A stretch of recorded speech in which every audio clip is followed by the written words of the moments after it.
Nem Benjamin Netanyahu, nem Benny Gantz conseguiram formar gabinete e Israel segue sem governo. É preciso lembrar que nas últimas eleições, as segundas eleições do ano, deram ao Partido Azul e Branco 56 cadeiras no Knesset e ao partido de Benjamin Netanyahu, o Likud, 55 cadeiras. Bem, nem Likud nem Azul e Branco poderiam, em tese, formar gabinete, porque para isso precisavam de 60 cadeiras mais uma, já que o Knesset é composto por 120 membros. A maioria, portanto, seria a condição, ter a maioria, o apoio da maioria, era a condição para a formação de um gabinete por parte do escolhido do partido, por parte daquele que seria o primeiro-ministro, o líder do partido. A chance, embora tenha perdido nas eleições para o Azul e Branco, a primeira chance foi dada pelo presidente de Israel, Rivlin. Rivlin deu a chance a Benjamin Netanyahu. Por mais de 3 semanas, Netanyahu teve a chance de formar essa maioria, de formar um governo de coalizão. Conversou com muita gente, mas não conseguiu. E pouco antes do prazo, entregou o seu mandato ao presidente Rivlin. Este, por sua vez, deu o mandato a Benny Gantz, também com esse prazo. Por mais de 3 semanas, Benny Gantz fez o que Benjamin Netanyahu havia feito também, a tentativa de convencer aqueles que não faziam parte do seu bloco a dar-lhe apoio num governo de maioria, num governo de coalizão. Não conseguiu e algumas horas antes de vencer o prazo, na madrugada de quarta-feira, meia-noite de quarta-feira, Benny Gantz também entregou o seu mandato, o seu direito de fazer, a sua oportunidade de fazer gabinete ao presidente Rivlin. Agora, como ficam as coisas? Bem, agora são mais de 3 semanas de chance para qualquer membro do Knesset. A chance é automática, está aberta a todos.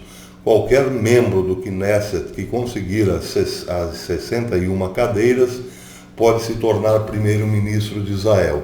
Muito improvável, já que as duas maiores estrelas da política israelense hoje, Benjamin Netanyahu e Benny Gantz, não conseguiram formar coalizão.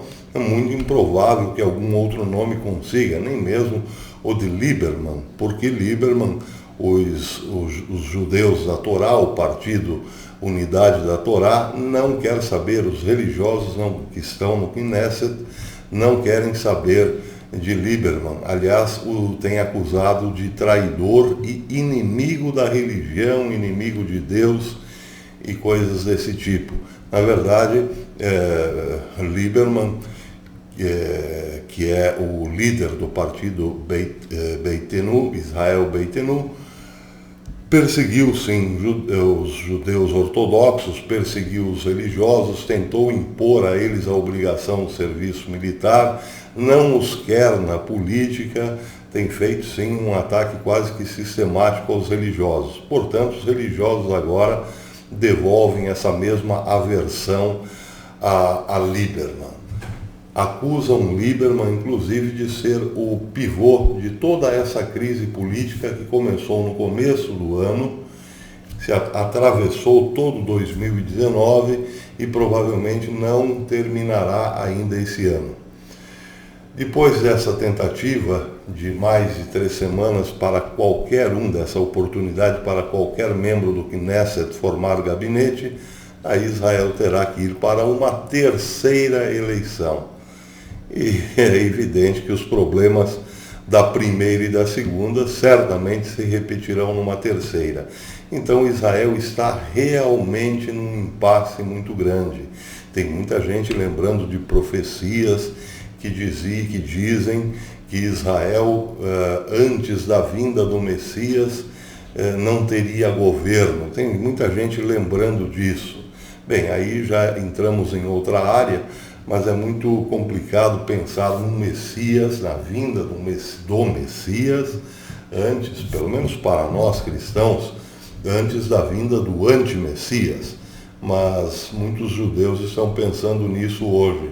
Parece que por Israel não ter conseguido o gabinete, esse é o sinal de que o Messias está às portas.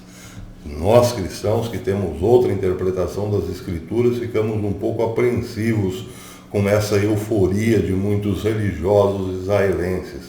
Nós bem sabemos que as Escrituras anunciam primeiro a chegada do falso profeta e do falso Messias, só para depois, então, depois desses personagens, desses obscuros personagens, aí sim a volta do verdadeiro Messias. Os judeus não pensam exatamente assim.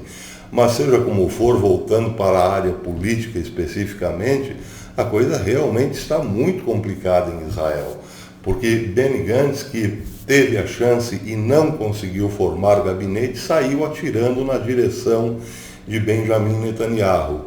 Ele acusou hoje Benjamin Netanyahu de ter sido egoísta, de ter pensado apenas em si próprio ao invés de pensar no bem do país, ao invés de ter apoiado um governo de transição, um governo de coalizão, ao invés de ter sugerido, dado apoio do Likud a Benny Gantz, não, preferiu tirar esse apoio e Benny Gantz, portanto, saiu bastante magoado da disputa. Ele disse: fiz tudo o que pude, entreguei minhas fichas, mas por culpa de Benjamin Netanyahu, do egoísmo de Benjamin Netanyahu, ficamos aí sem a possibilidade de formar governo. Israel segue sem governo. Benjamin Netanyahu, por outro lado, acusa Gantz das mesmas coisas. Acusa Gantz, por exemplo, de ter dado muito apoio aos árabes israelenses, o que dificultou imensamente um governo de coalizão, porque Benjamin Netanyahu tem atrás de si, como seu apoio principal no Likud, os religiosos. E aí está a guerra aberta hoje. Benny Gantz saiu atirando não apenas em Benjamin Netanyahu, mas também naquilo que ele chama de radicais. Ele está se referindo aos religiosos, aos ortodoxos. E nisso ele encontra eco em Lieberman. Gantz e Lieberman saem falando muito mal dos religiosos, estão chamando-os de radicais ortodoxos, e por causa deles Israel não consegue firmar o passo politicamente.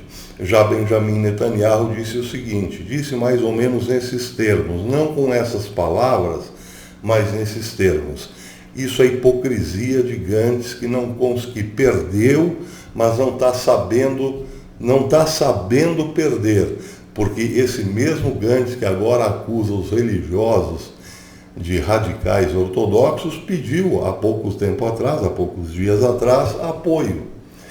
Os religiosos não deram apoio a Benny Gantz por causa dos árabes. Aliás, antes de ontem, melhor dizendo, Benjamin Netanyahu disse que os árabes israelenses que deram apoio ao azul e branco até agora, querem a destruição de Israel. Então, de fato, não tem acordo.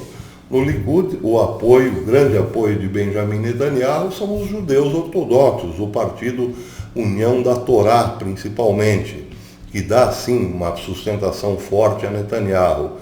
E o apoio, aquilo que fez o azul e branco crescer, o apoio decisivo, são os árabes israelenses. Bem, aí é uma questão de tentar misturar óleo com água. Não dá certo. Os árabes não aceitam os judeus da Torá e os judeus da Torá simplesmente não aceitam os árabes. Como fazer um governo de coalizão com esses atores tão heterogêneos? Impossível. E esse problema tenderá a se repetir na terceira eleição. Não ficou resolvido na primeira, não ficou resolvido na segunda, certamente não será resolvido na terceira. E aí, Israel, o que fazer diante disso? O ideal, eu já disse, seria o parlamento aprovando que não dá certo, que é uma furada. Não tem jeito, teria que ser um sistema presidencialista e pronto. E aí, claro, aquele que ganhasse o executivo teria que ter um poder maior.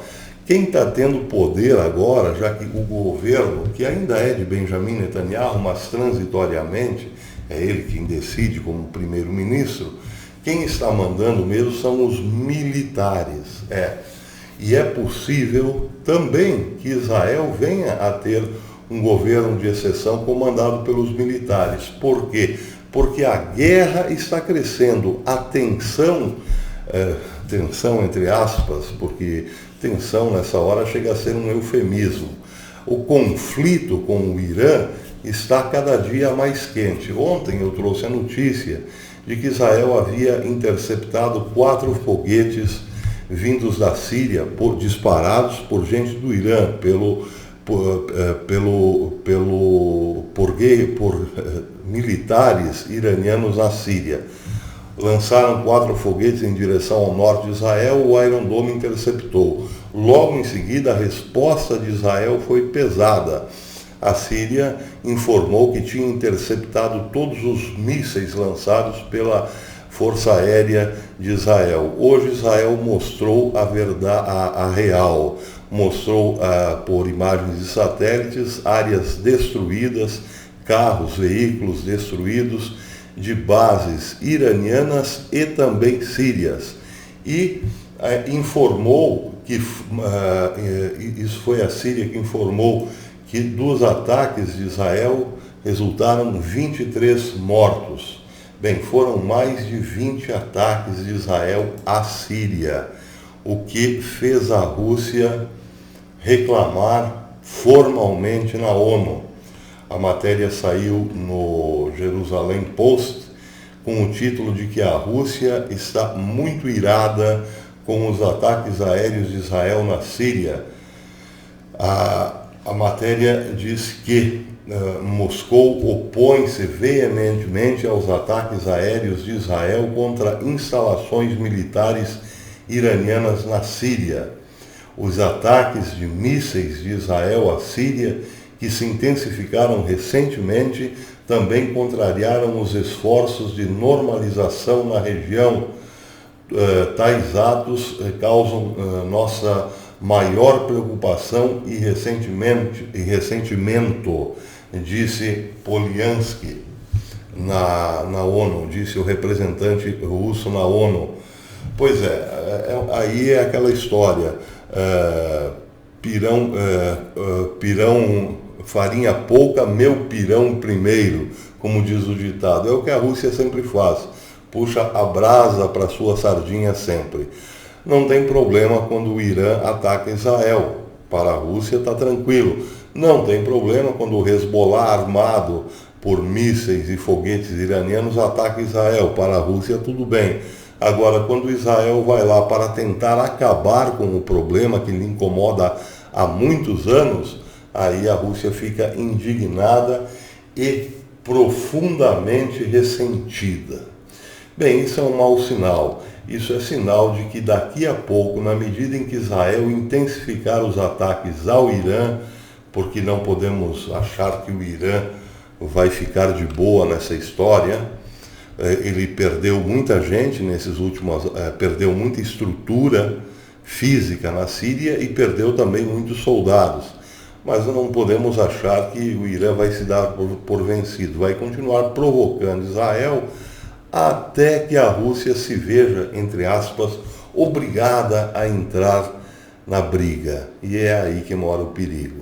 Aqui vou mostrar aqui para vocês, espero que eu consiga, aqui são as imagens de satélite que Israel divulgou na madrugada de hoje, mostrando o antes e o depois nos ataques que fez próximos ao aeroporto de Damasco. Pois bem, eu vou deixar depois essas matérias na descrição para mostrar que não se trata de uma guerra de informações, porque alguém escreveu aqui no canal que isso é só guerra de informações.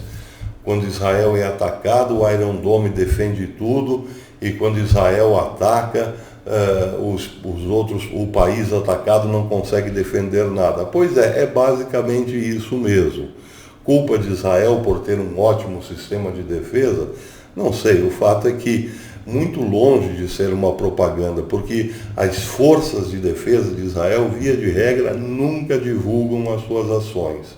Só que agora, nessa crise interna de Israel, as coisas estão mudando um pouquinho. As forças de defesa estão se mostrando mais.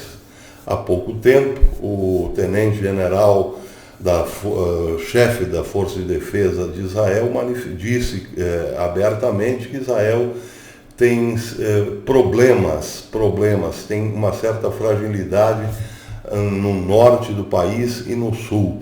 E disse abertamente isso, que precisava, que são partes um pouco sensíveis que precisam precisam ser renovadas ou é preciso investimento nessas regiões, coisa que normalmente não se ouve falar. Militar israelense normalmente fica quietinho, mas como agora as coisas estão bem complicadas, porque ninguém sabe quem será o futuro primeiro-ministro e as Forças Armadas estão no meio de um grave conflito, elas estão se tornando protagonistas. Os militares israelenses estão tomando um protagonismo nessa história para si. Palmas para eles, porque enquanto os políticos parecem estar todos doidos, não só aqui no Brasil, como de resto no mundo inteiro, parece que os militares ainda conseguem manter um equilíbrio e firmeza. Quem dera tivéssemos nós também esse protagonismo verde-oliva num momento tão terrível na nossa política. Bem, por enquanto é isso. À medida em que as informações forem aparecendo, nós voltamos.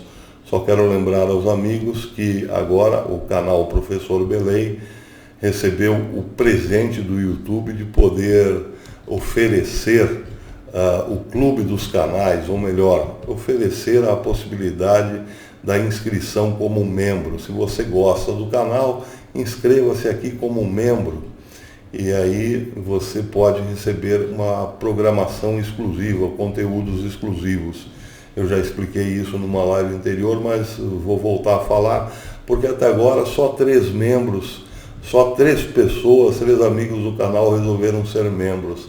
É pouquinho, porque muita gente elogia o canal, então isso nos dá a esperança de que daqui a pouco teremos mais membros. Mas é bom lembrar, clique no Seja Membro e venha participar também. A gente vai ter que fazer cada vez mais conteúdos exclusivos como uma alternativa para a censura, porque nem tudo a gente pode falar aqui abertamente. Bem, por enquanto é isso, pessoal.